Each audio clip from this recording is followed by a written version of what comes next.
but I had a loving childhood. This is a line I hear so often. Let me start again. This live, I always never know when this is going to come on. So I think now we're live. Let's just see. I love you guys. I'm so excited to sit and be with you today. Um, I just texted one of my clients. I'm like, I have to talk to my tribe today. And I was like, can I be 15 minutes late for a call? So I sent her a text. Hopefully she's cool with it. Um, so one thing I hear all the time when I have people coming into the program and or into this group, and I start to talk to people and they start telling me about their problems, and they start telling me about their relationship problems and how they're attracting men that are emotionally unavailable, or maybe they're going through a divorce, or maybe they have maybe they're reaching out to their son, they've lost connection with their kids, or perhaps they're struggling with health and weight and all the above, or maybe they have anxiety or depression. And whenever people have these repetitive patterns that are continuing, it hasn't just happened once, but it's like again and again and again. I always ask them. So for example, if you're attracting partners where the person you're dating doesn't like to communicate with you, doesn't open up, doesn't like to talk about their feelings, goes into a cave, is emotionally unavailable, doesn't express himself, I always will ask them, who was emotionally unavailable as a kid to you? What person in your life was not present for your emotions? For example, meaning when you were crying, they didn't nurture that. They maybe tried to change your feelings. They said, don't worry about it, just relax. Like, you know, no need to cry now. Crying won't do a thing. This is emotional unavailability. And so, and whenever I say this to many people coming in the program, and I see this so often, is they say, I had a good childhood. I had a good childhood. And they instantly kibosh the idea that their childhood has anything to do with it. And the problem with that statement, okay, this statement, I had a good childhood, is the very thing that is preventing you from transformation. Okay, because and I want to explain this to you. In this video, I am going to explain to you a couple things why that statement is sabotaging your life. Number one, it's creating, and two, why no matter how good your childhood was growing up, I'm going to share a personal story too. No matter how good it is, that no one is immune. No one is immune to human suffering. No one is immune to emotional pain. No one is immune to trauma. No one is immune to beliefs, having been taught beliefs that do not serve their individual self and soul, if that makes sense. Okay? So, this statement, so first of all, why is this statement so detrimental to your change, your radical transformation from every single goal that you want to bring into your life?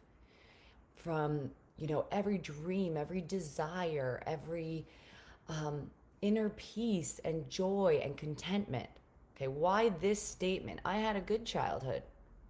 Because anybody who says that, what they've been taught is they've been taught how to, there's emotion, that statement, and this is a statement I used to receive like from my family. Oh, the past has nothing to do with it. And it's people that tend to use that statement have a lot of emotional unavailability with themselves. That means they are not connected emotionally to themselves. Okay? And that statement, what it does, it's denying that your past still affects you. And when it comes to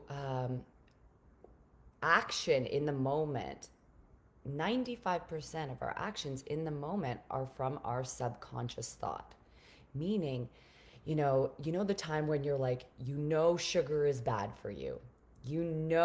Drinking coffee might not be that great, but you do it despite all evidence. But you're like, it might be the one thing you're like, I can't kick this. Or maybe it's like, fuck, I love, you keep going for a Shiraz, or you keep being critical when you really want to be kind, or you're impatient all the time, but you can't figure, like, you're a parent and you're like, fuck, I can't stop being impatient.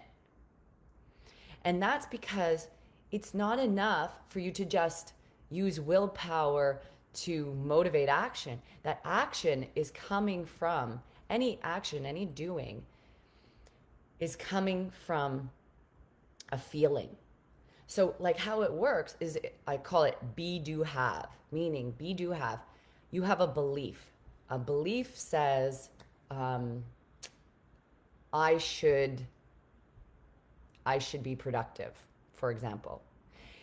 And that's what you were taught. And you were taught this belief. This belief you were taught all the way back in your childhood. This belief did not come from you when you were older. The 95% of your beliefs are born into existence below the age of 6. That's why those first formative years are so important for healing.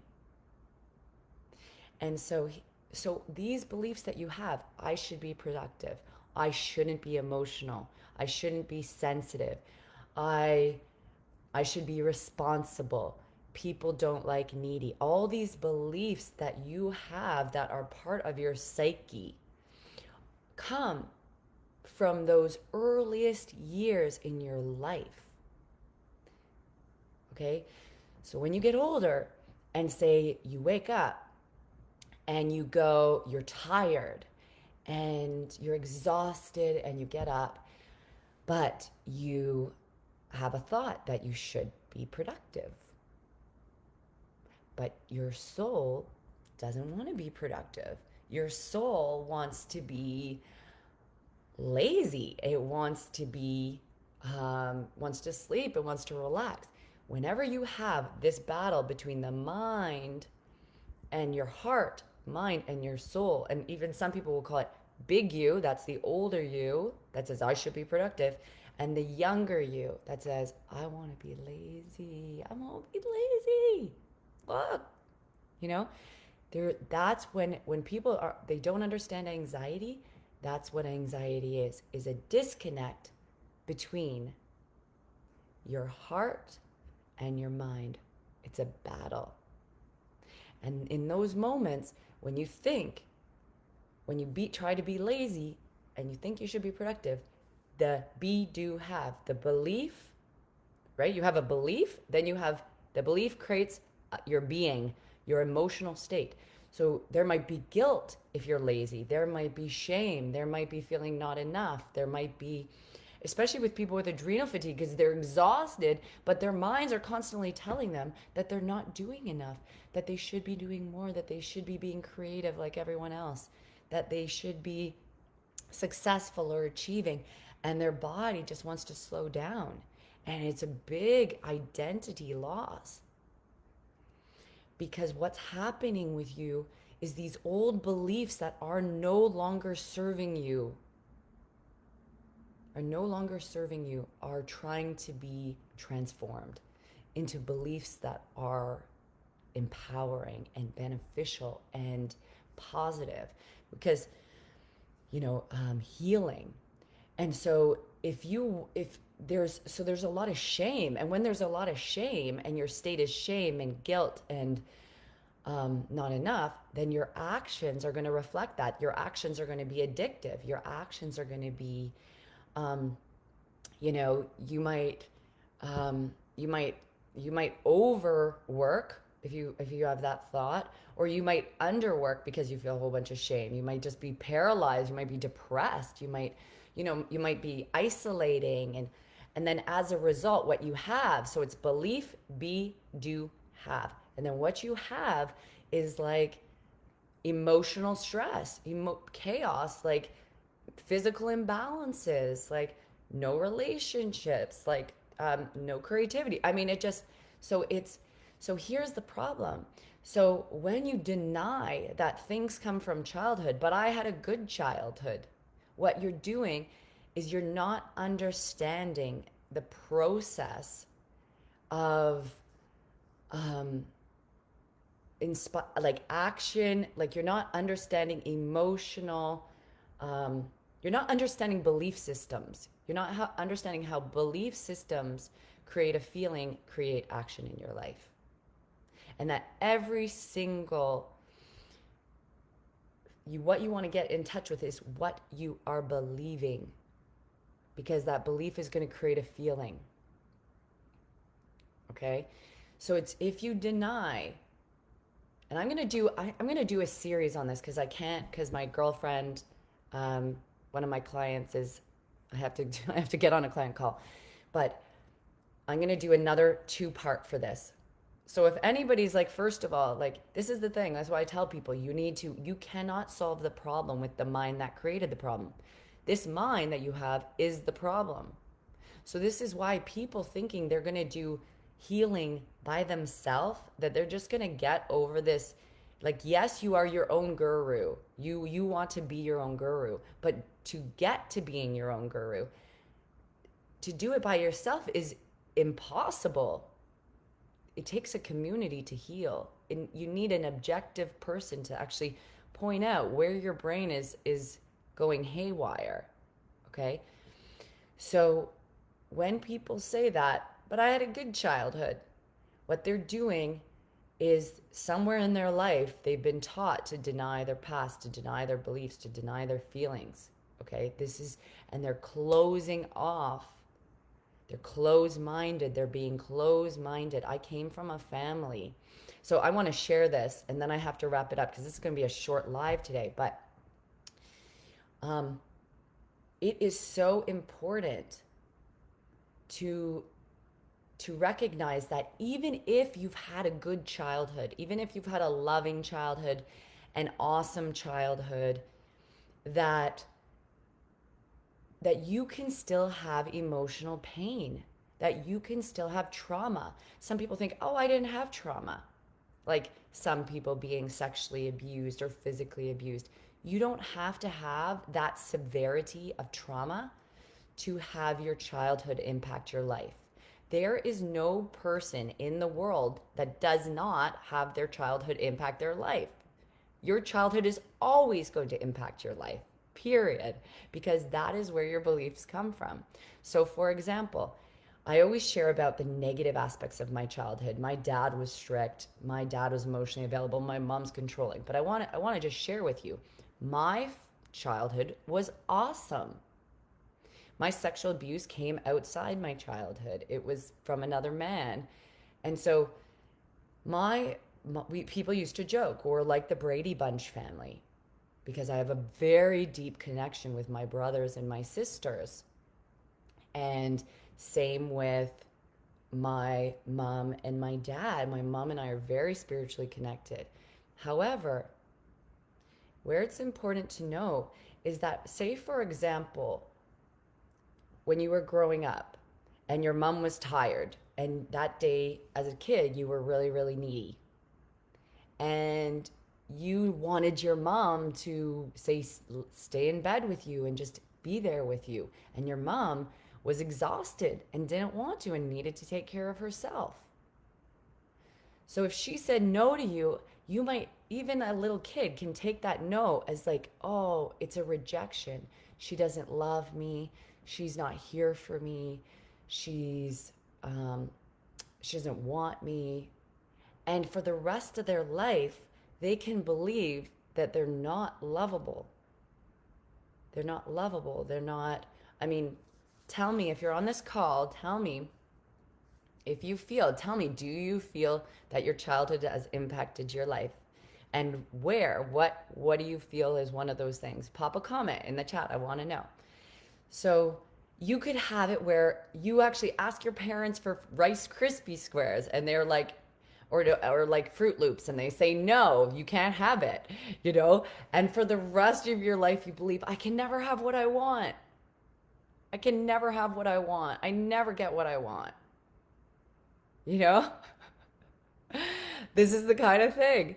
You could have it where a sibling, for example, I'm just going to go through just different examples.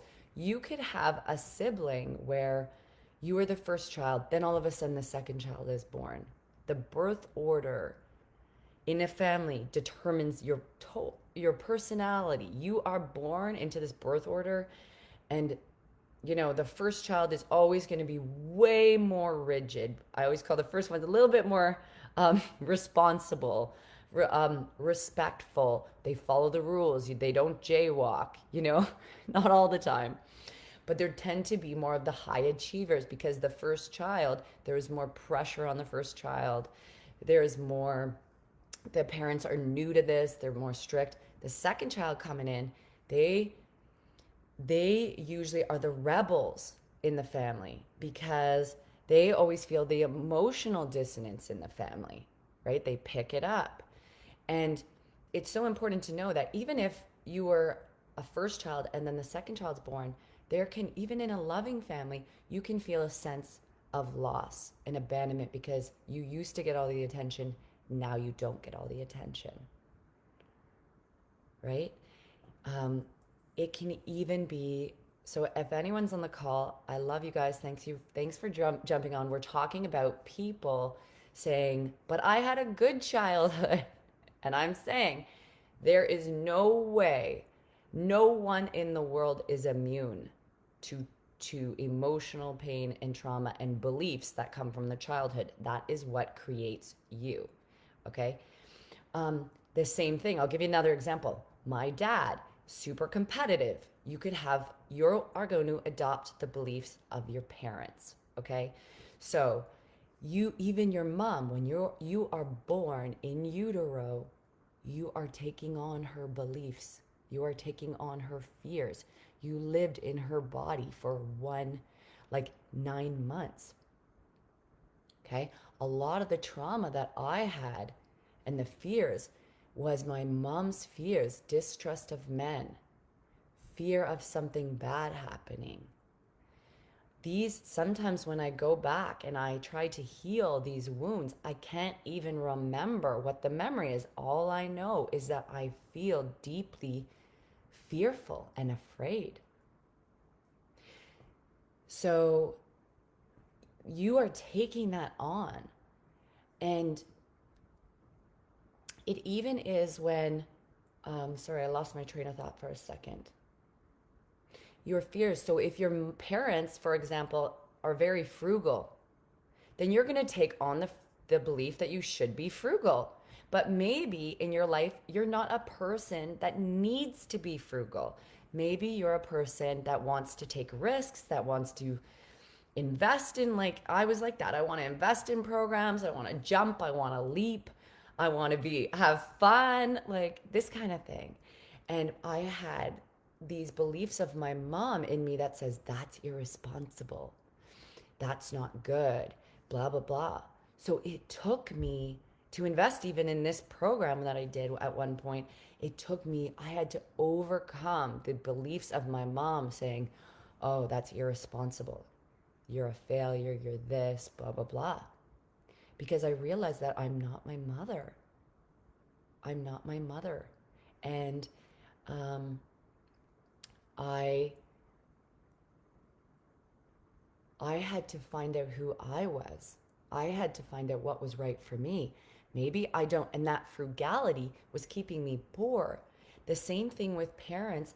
My dad was super competitive. My dad always had to do. It was great growing up because this is the thing. If anyone's had competitive or strict parents, it can be really great because it teaches you to be respectful, to be kind, and to be loving. And, strict parents usually create really great kids and really kind and nice kids. But it also creates kids where it's never enough.